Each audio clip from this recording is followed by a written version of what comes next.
negociación en el futuro, y en el 2011 ponen en marcha un grupo de alto nivel sobre empleo y crecimiento. Hasta hoy la Comisión Europea se niega a dar los nombres que por parte de la Unión Europea formaban parte de este grupo de alto nivel. La Embajada de Estados Unidos en Bruselas era mucho más transparente en ese sentido porque respondía a una carta de una ONG con la que trabajamos en Bruselas que se llama Corporate Europe Observatory, y dijeron que tenían unos 700 asesores para estas negociaciones y el 90% de ellos venían de la industria, ¿no? El resultado fue publicado a principios del 2013 de ese grupo de alto nivel, financiado con dinero público de la Comisión Europea. Aún así no querían decir quién estaba ahí haciendo este informe, y como os podéis imaginar, el resultado fue animar a los gobiernos a sentarse. Luego Obama menciona el tema en su discurso sobre el Estado de la Nación en febrero de 2013. La Comisión Europea y Estados Unidos se ven en la cumbre del G8 en Escocia. Perdón, Irlanda del Norte fue, ¿no?, el año pasado. Y luego anuncian públicamente que van a empezar las negociaciones en julio del 2013. Dos cosas que son importantes, sobre todo saberlo de cara a las elecciones al Parlamento Europeo. En junio de 2013 hay una votación en el Parlamento donde los votos mayoritarios del Partido Conservador, en este caso Partido Popular por parte de España, y el Partido Socialista, votaron a favor de unas negociaciones de un tratado de libre comercio. Los únicos partidos a nivel europeo que se oponían desde el principio fueron los Verdes y Izquierda Unida, o sea, Izquierda Unitaria Europea a nivel europeo, ¿vale? Eso es importante a tenerlo en cuenta cuando encontráis algún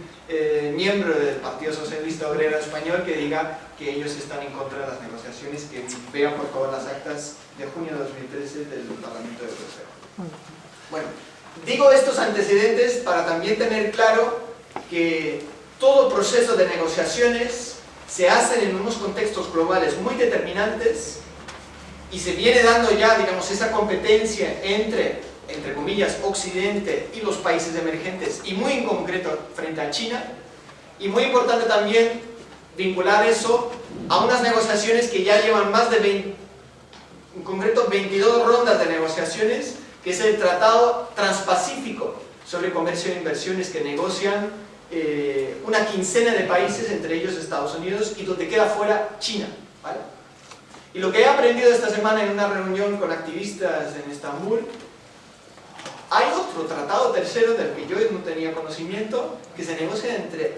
varios países de Asia, pero ahí no está ni la Unión Europea ni Estados Unidos, pero sí está China. Y si llega adelante este tratado, este sí sería el más grande del mundo, porque este sí incluiría las dos países emergentes, India y China. Y tristemente, y ahí ojo con las elecciones en la India, aunque llegue al poder la oposición nacionalista, pues los activistas de la India nos han dicho esta semana en la reunión,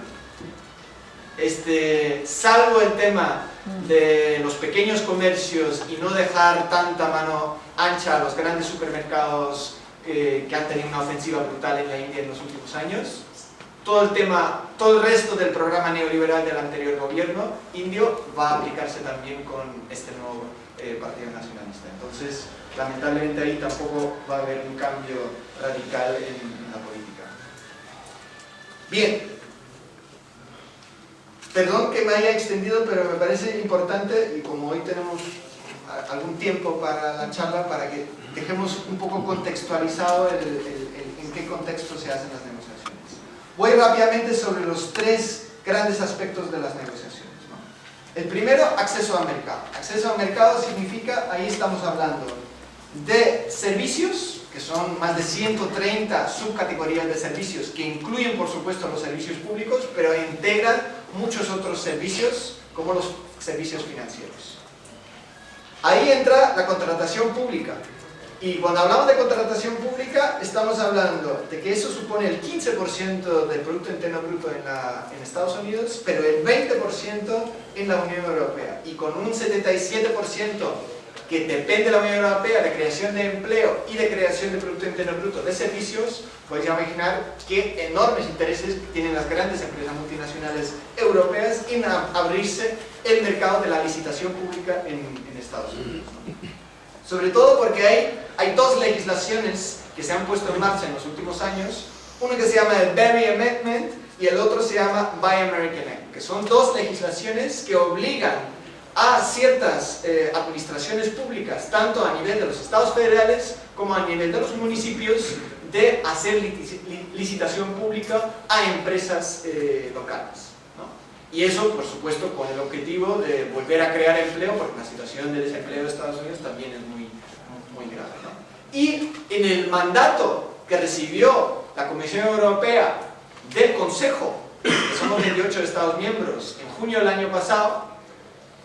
queda destacado que ellos quieren eliminar estas leyes de compra pública local en 13 estados y en 23 ciudades de los Estados Unidos, ¿no? Para tener una idea, digamos, de las consecuencias que puede tener eso, en el estado de Ontario, un estado en Canadá, hubo una legislación hace como 5 años, donde con una apuesta pública querían crear 20.000 empleos en el sector de las energías renovables, sobre todo la energía eólica y la fotovoltaica. Creación de 20.000 empleos con financiación pública, contratando y generando empleo local con la creación de energías renovables. Como Japón y la Unión Europea, sus empresas no podrían participar en la licitación pública en este contrato, porque quedaban excluidos explícitamente, hicieron una demanda ante la Organización Mundial de Comercio y fallaron en contra del Estado de Ontario, en este caso contra el gobierno canadiense, porque claro, este tipo de disputas comerciales se hacen entre estados, y a favor de Japón y la Unión Europea. Eso tiene que ver con algunas de las legislaciones, cláusulas dentro de la Organización Mundial de Comercio que ya existen desde su origen, desde 1995, que es una que se llama el tratamiento no discriminatorio, que tú tienes que tratar a las empresas extranjeras de la misma forma como tratas a las empresas locales o nacionales.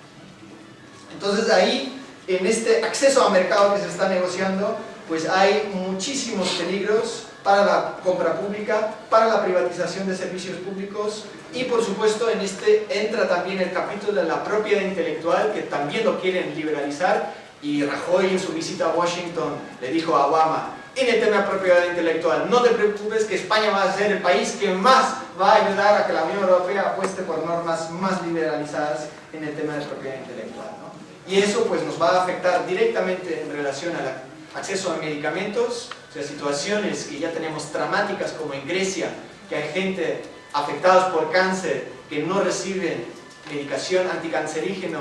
no reciben transfusiones de sangre, etcétera, porque por los recortes de la troika pues no tienen los hospitales dinero para pagarlo. Pues esa situación se puede incrementar si volvemos a una situación de no poder fabricar medicamentos genéricos con el endurecimiento de las reglas de propiedad intelectual.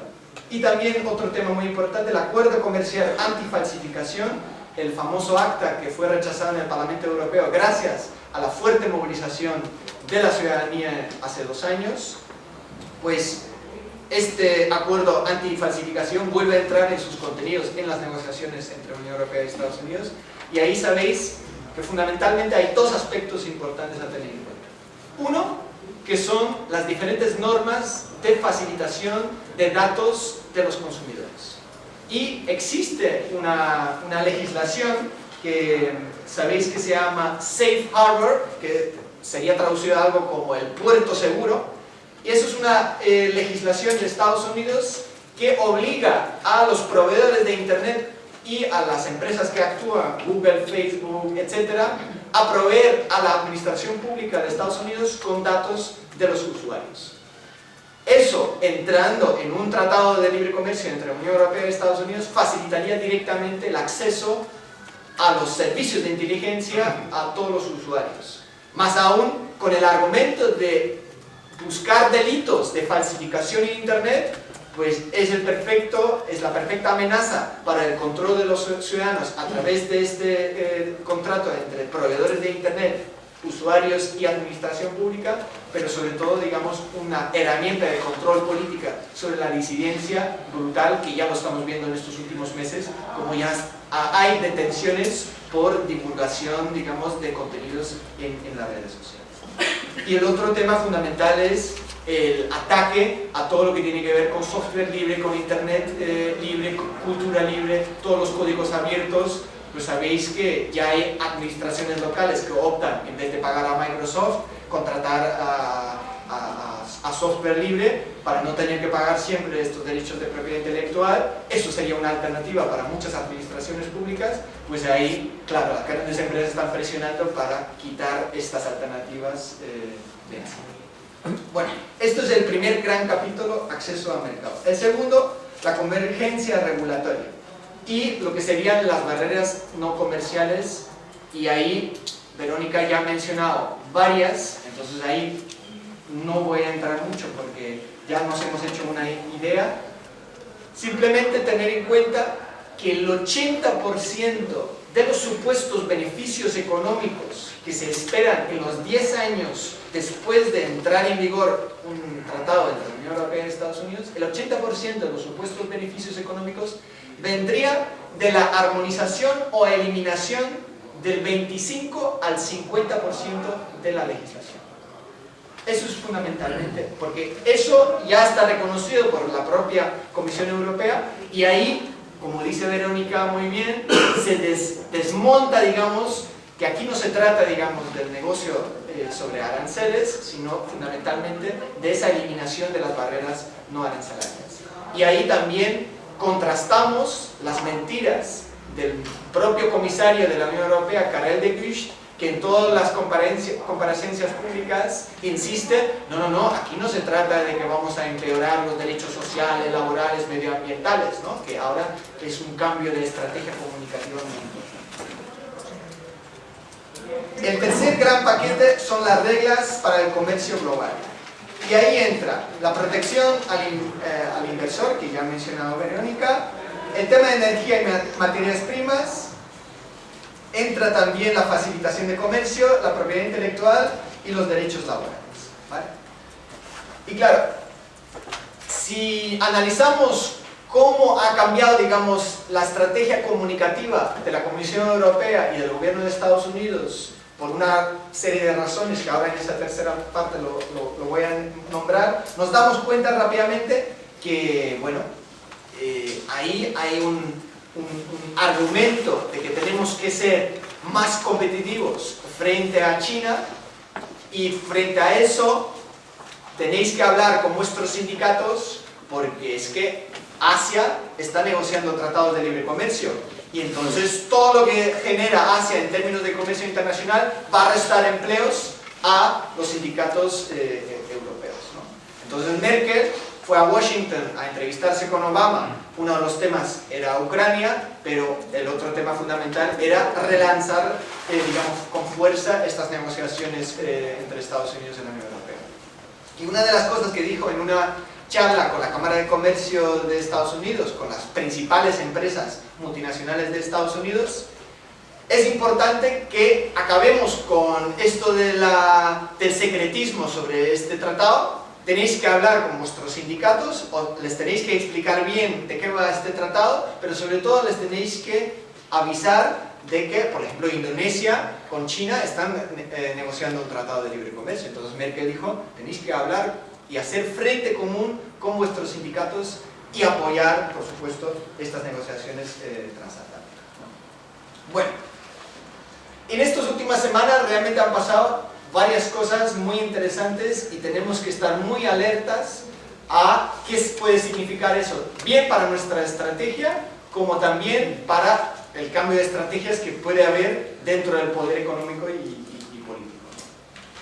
Hubo un evento el 5 de mayo en Berlín, donde estaban los jefes negociadores de este tratado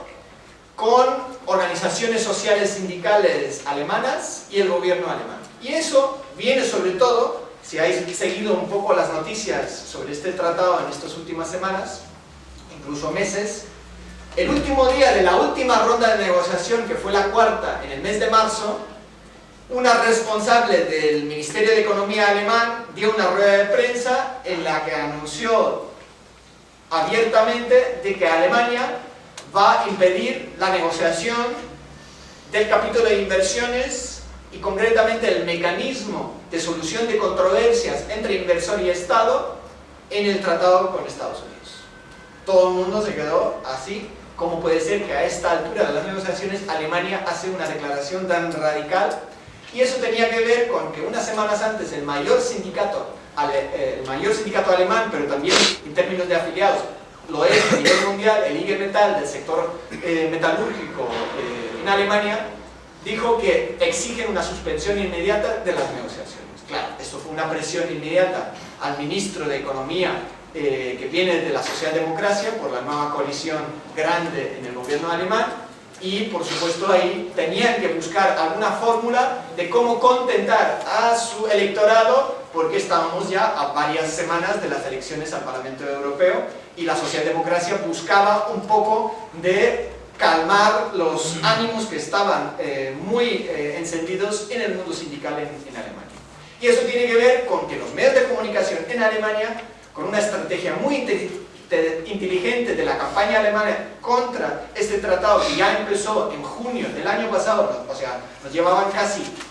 un año de adelanto en su campaña en Alemania, ya había sortido efecto, y en los medios de comunicación alemanas se hablaba mucho más que aquí, que hay un silencio casi por completo en los medios de comunicación. Pero es tal que la principal cadena de televisión pública alemana sacó una entrevista con el comisario europeo el Karel de Gucht, el comisario europeo de comercio exterior, en el que le dejaron